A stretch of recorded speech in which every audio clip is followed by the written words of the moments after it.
2 hours before the press conference, the intern deliberately knocked my laptop off the desk, shattering the silence and my patience in one clean motion. Your work is a mess. Why should Mr. Carter have to clean up after you?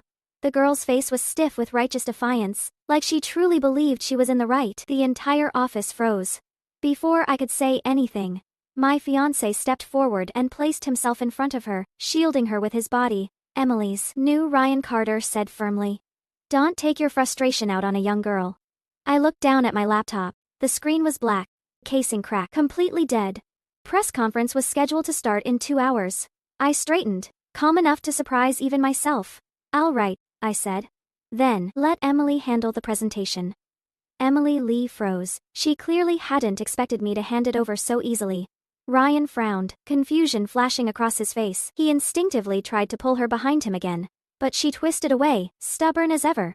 Jane, stop this, Ryan said under his breath, irritation seeping through. This press conference isn't the place for games. I smiled, polite and empty. I just think that since Miss Lee is so capable, she deserves the opportunity. Whispers rippled through the room. Emily inhaled deeply, squared her shoulders, and looked straight at me. Director Parker, he didn't realize the data on that computer was so important, she said, her eyes reddening as she bit her lip. If it mattered that much, why would you let someone else carry it for you? Her words were soaked in excuses. I turned to give Miss Lee the backup laptop. Since she saw fit to destroy mine, I assume she came prepared. Emily panicked and rushed forward. I didn't do it on purpose, and I'm just an intern. How could I have a backup? You're the talented one. I'm giving you a chance. I cut in calmly. Ryan's face tightened. Jane, that's enough. He reached for my wrist, but I stepped aside, leaving his hand suspended in the air. His obvious protectiveness only made Emily bolder. Why is an intern even allowed at a press conference? I asked, finally meeting her eyes. Question caught them both off guard. Emily's eyes filled with tears. I begged Mr. Carter to bring me, she said, voice trembling. Why are you being so aggressive? She lifted her chin, playing the part of a martyr on Ryan's behalf. I turned to the man who, just a week earlier, had been discussing wedding details with me. Just a reminder, I said lightly. The press conference starts in 2 hours. You still have time. Ryan's eyes widened, his jaw tightening. Even for the company, Emily added quickly. You shouldn't have made Mr. Carter revise your proposal for you. I raised an eyebrow. She really did see herself as some righteous defender. Without another word, I unpinned my badge and handed it to my assistant. Looks like I'm not needed anymore, I said. Let's go. Miss Lee can take it from here. As I turned to leave, Emily finally cracked. She grabbed Ryan's sleeve. Mr. Carter, seeing me shrug into my coat. Her voice broke. What do we do? I don't have a backup plan. She was stammering now, but I was already pushing through the crowd toward the door. Ryan snapped out of it and shook her off, hurrying after me. I'm sorry, he said, irritation slipping into his voice. I apologize for her. Behind him, Emily was smiling again. For the first time, Ryan pulled me into a public hug. Jane, she doesn't understand anything, he said quietly. Don't let her ruin our partnership. I saw him signal to Emily behind my back. She hesitated, then hurried off. I stepped out of his arms. 1 hour and 40 minutes left, I said with a pleasant smile. An apology alone feels a little thin, don't you think? Ryan and I had been college sweethearts. Back then, he was obsessed with coding a game, living on instant noodles and caffeine. I handled networking, pitching, and operations. Somehow, we landed our first sponsorship. That small success became the foundation of our studio. When our first angel investor came through, Ryan proposed, eyes shining. He told me he couldn't have done it without me, that I was the reason his dreams survived. He transferred 30% of the company shares into my name. He handled tech. I handled everything else. Perfect balance. Almost no one knew I was a major shareholder, so when I asked for more than a verbal apology, Ryan looked stunned. I reminded him that the Grand Expo partnership was key to securing our next funding round. He understood instantly. His face darkened. All this for her, he asked. Incredulous. I shrugged. You wanted to apologize on her behalf, he sighed. Fine. After the press conference, I'll transfer 5% of my personal shares to you. Only then did I smile for real and walk back into the hall. The next day, Ryan arrived with a lawyer and a contract. He slid it across the table and handed me a velvet box. Inside was a massive diamond ring. I didn't handle things well yesterday, he said. I just saw a bit of our younger selves in her. I didn't expect her to be so immature. I read every clause before signing. Just as I finished, the door burst open. Emily rushed in holding a file. When she saw me, her face drained of color. She stumbled, knocking the box to the floor. The diamond popped loose and rolled under the furniture. Ryan exploded. What are you doing? Emily dropped to her knees, crying and pretending to search. I glanced at the empty setting. That ring is worth about $3 million, I said evenly. Miss Lee shouldn't you compensate me? She froze. Then looked to Ryan for help. His jaw was clenched tight. Get out, he snapped. And wait for my call. When she left, Ryan tried to defend her again, spinning a story about hardship and empathy. I listened, then stood up, contract in hand. If you're so determined to save her, I said lightly. Go ahead. I'm not interested in playing the villain in your fairy tale. Emily was standing just outside the door, listening. I smiled at her. Too bad you're missing the glass slippers. I left without looking back. That night, I went straight to Julian Hayes' penthouse. His latest companion had just left, heels clicking down the hallway. The air still carried traces of perfume. I opened every window before sitting down. Julian lounged on the sofa, lighting a cigarette, watching me with lazy amusement. If you hate the place so much, he said, why come here? I didn't want to, I replied. I pulled the share transfer contract from my bag and tossed it onto the table. But until this is finished, I want things quiet. I tapped paper lightly. 5% Ryan just transferred to me, plus my original 30. ADD in the shares you've been buying quietly. That's enough to take control. Julian raised an eyebrow. You built that company with him. You're really going to let me step in? He built it because I made it possible, I said flatly. He just forgot that part. Julian was Ryan's college roommate, though Ryan never knew we were close. The two of them had hated each other from the start. Ryan despised Julian's wealthy background. Julian looked down on Ryan's pride in being poor but noble. Ryan always called him a useless playboy. He never knew Julian and I grew up together, or that I came from money too. When Julian first learned I was dating Ryan, he laughed until he had to sit down. What is this? He asked. Charity work. At the time, I defended Ryan. I said he was different. Driven. Remembering that now felt embarrassing. Julian skimmed the contract and smirked. You're serious. I don't mix business with emotion, I said. Unlike him, Julian leaned back careful. You're helping me this much. Someone might think you like me. I tossed a cushion at him. Before I could reply, the doorbell rang. Julian opened the door. Ryan stood there, face tight with anger. Emily hovered just behind him, eyes darting around nervously. Jane, Ryan said, stunned. You're really here? Julian draped an arm around my shoulders, casual and deliberate. Rough timing, Ryan, he said. We're busy. Ryan ignored him and scanned the room. Emily's gaze landed on the open bedroom door. On the floor lay a used condom wrapper. Her eyes widened. Mr. Carter, she whispered urgently, pointing. Look, Ryan followed her finger. His face darkened instantly. Jane, he snapped. What is this? I met his eyes calmly. What do you think it is? You were just with him. His voice shook with anger. Emily rushed in, voice trembling. Mr. Carter, maybe it's not what it looks like. Her attempt at defending me only poured fuel on the fire. I smiled faintly. I was just telling Julian a fairy tale, I said, about a prince who followed Cinderella home for a night of romance. The room went silent. Ryan's jaw clenched. His hand closed tightly around Emily's wrist. Julian chuckled softly. You really haven't changed. Ryan's still bad at reading situations. Ryan said nothing more. He dragged Emily out, slamming the door behind them. Julian tossed the wrapper into the trash. Think he believed it. It doesn't matter, I said. He just needs to believe enough. From that moment on, we moved quickly.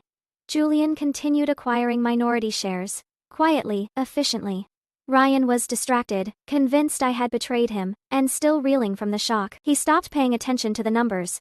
That was his mistake. At the Grand Expo celebration banquet, Ryan arrived with Emily on his arm. She looked polished, elegant, every gesture carefully practiced. Whispers spread through the crowd. Our relationship had never been officially announced, but everyone assumed. Ryan didn't correct them.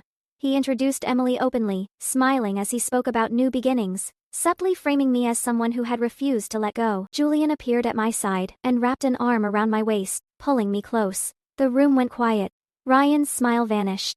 Julian leaned down, voice clear and lazy. Quite the taste you've developed. Ryan. Emily stiffened.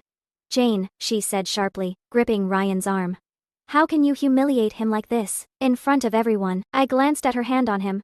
And what would you call what you're doing? Murmurs rippled through the crowd. Ryan shook off Emily's hand and strode toward me. Jane, stop this. I stepped back, lifting my glass with a calm smile. Mr. Carter, please, have some dignity. I walked past him and approached the chairman of the Grand Expo about the independent partnership we discussed. I said smoothly. We can sign whenever you're ready. Ryan froze where he stood. For the first time, uncertainty crept into his eyes. Ryan stood there, frozen, watching me speak with the chairman, as if the ground beneath him had shifted. He didn't interrupt, he couldn't. Whatever confidence he had brought to the banquet drained away in real time. Emily tugged at his sleeve, whispering something urgently, but he barely seemed to hear her. All eyes were on me now, on the person he had quietly pushed aside without ever realizing what she truly held. The partnership with the Grand Expo was announced that night. Nothing dramatic, just a brief confirmation between handshakes and polite applause. But in our circle, everyone understood what it meant. The most important relationship the company had was never Ryan's to control. It had always been mine. Whispers followed us through the hall, the tone shifting from curiosity to realization. People who had just congratulated Ryan moments earlier now looked at him with thinly veiled pity. Julian stayed beside me the entire evening, calm and unbothered. Ryan tried to speak to me twice. Each time, Simone conveniently stepped between us. Emily clung to him, her earlier confidence cracking. For the first time, she seemed to sense that the ground she was standing on wasn't solid at all. Within days, the news spread through the industry. The Grand Expo deal had been signed independently through me. Ryan's authority weakened overnight. Internally, the board began questioning decisions. Minority shareholders started selling. Julian picked them up quietly. One by one, Ryan noticed too late. By the time he called me, his voice was tight with panic. Jane, he said, struggling to keep his composure. We need to talk. I listened in silence as he accused me of going too far, of sabotaging him. Then his tone shifted. He apologized. He said Emily was a mistake. He said he never meant for things to spiral like this. I asked him a simple question. If I had never pushed back, would you have stopped? He didn't answer. The next piece of news broke less than a week later. Ryan was planning a public proposal to Emily. The leak spread fast. Photos of an elaborate setup circulated online, drones spelling out glowing words in the sky. When the live stream went live, millions tuned in. Ryan knelt, eyes full of emotion, and spoke about love, courage, and choosing the future. He framed himself as a man forced into difficult decisions, subtly shifting blame onto me. Public ate it up. My social media flooded with insults overnight. Strangers called me cold, manipulative, heartless. Emily reposted the most popular comment attacking me, and added a soft caption, thanking me for the guidance I had given her at work, and wishing me happiness. It was a neat little knife, wrapped in politeness. I said nothing. Within 24 hours, my father's legal team wiped the internet clean. Posts vanished, accounts went silent. The noise stopped as abruptly as it had started. 3 days later, I attended the city's most prestigious charity gala on my father's arm. Cameras flashed non-stop. It was my first public appearance as his daughter in that capacity. When a reporter asked about my involvement in the gaming industry, my father smiled and answered casually that I had played around with a small company in college. The implication landed immediately. The company was insignificant to us. Whatever Ryan thought he had built on his own was never on our level. The news trended within an hour. Ryan called me 20 minutes later. His voice shook as he demanded to know why I had never told him the truth. I asked him whether it would have changed how he treated me. He went quiet. I hung up.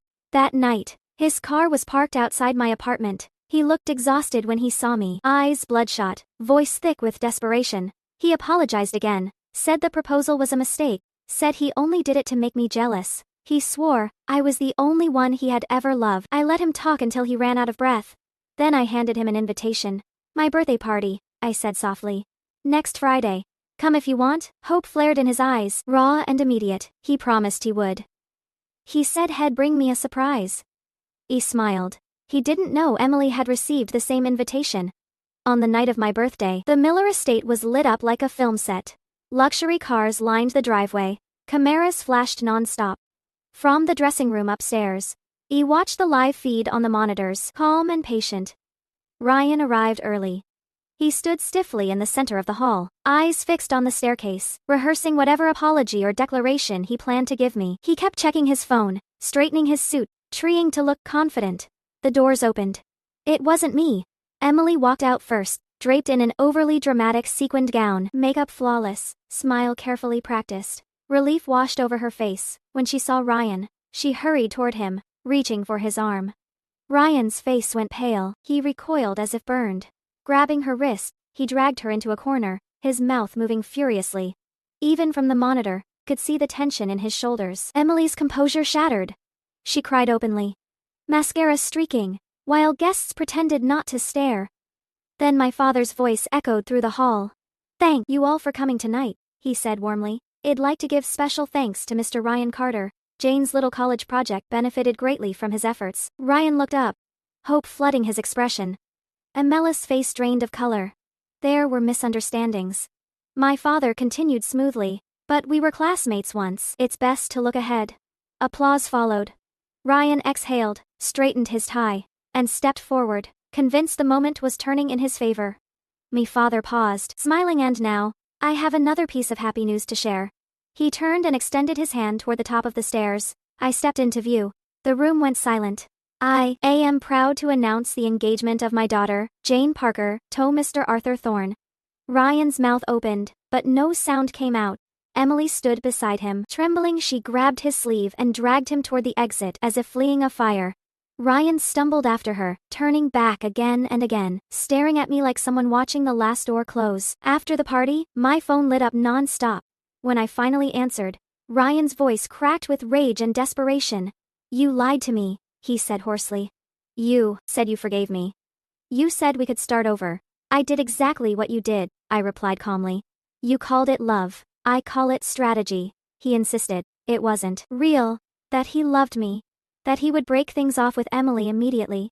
I ended the call, and sent the recording of his confession straight to her. My engagement to Arthur had been arranged the moment I learned about Ryan's betrayal. It was a business marriage, nothing more. And both of us understood that from the beginning. The fallout was swift. Julian completed the final acquisitions. With enough shares, control shifted quietly and permanently. Ryan tried to fight back, but it was useless. Desperate, he broke into my family's estate one afternoon, begging my father to intervene. My father listened calmly before telling him the truth. Working with Ryan had never been a partnership of equals. It had been an internship I was allowed to take. Our family never cared about those shares. Ryan left that day broken, with nowhere else to go. He turned to Julian for help. Julian offered him a project called Phoenix Rebirth, dressed up as a second chance. Ryan signed without reading the fine print. When he realized the trap, it was too late. The contract bled him dry. His remaining shares, his money, even his freedom were tied to its terms. "What kind of contract is this?" he shouted. "I'll never escape it." Julian leaned back, unbothered. "You should be grateful. Jane asked me to prepare it personally." Ryan went silent. "She said you love striving so much," Julian added calmly. "She wanted you to have a lifetime of it." I never saw Ryan again. Emily vanished with the last of his money. The industry quietly blacklisted him. With my father's name and Julian's backing, no one dared to touch him. Years later, someone mentioned seeing a man who looked like Ryan working at a delivery hub, hunched and unrecognizable. Life moved on. When my daughter was born, Arthur signed the birth certificate without question. She took my last name.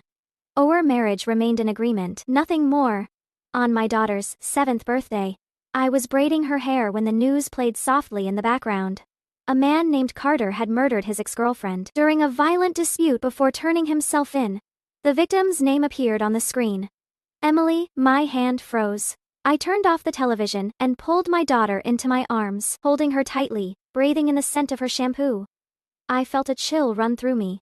If I had trusted Ryan, if I had believed his promises, that could have been me.